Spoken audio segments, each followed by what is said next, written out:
Part of this, I think, is not only the facts or the information, but it's also the way it's covered.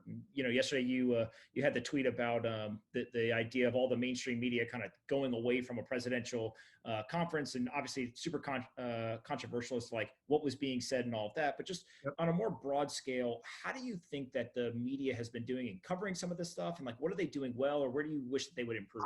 I mean, I try not to look at the TV news anymore or the cable news because it's just all doom and gloom, right? And I don't think that really serves any purpose, particularly since the audience for traditional television is older, right? When you look at the average viewing age for CNN and Fox and MSNBC, it's 60 plus, right? And so those are the people who are terrified anyways because of all this, because they're staying at home. And when you look at the ratings and, the number of people 49 and under, there's 25,000 of them watching any given show. So they're terrifying people who are already terrified.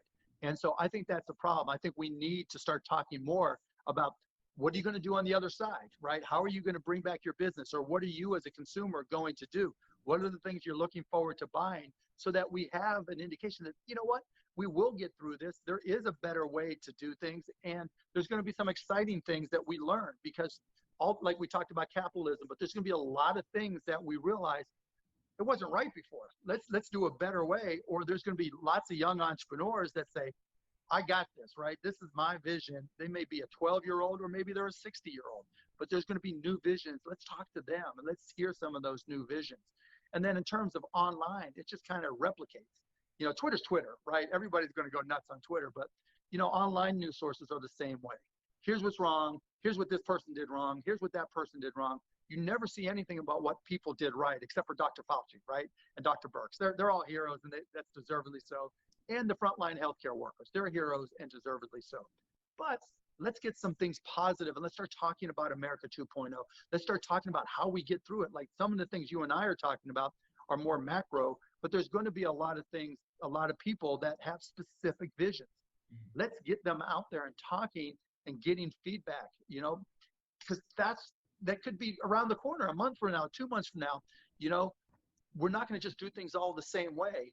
Let's come up with a vision. Let's get fired up, right?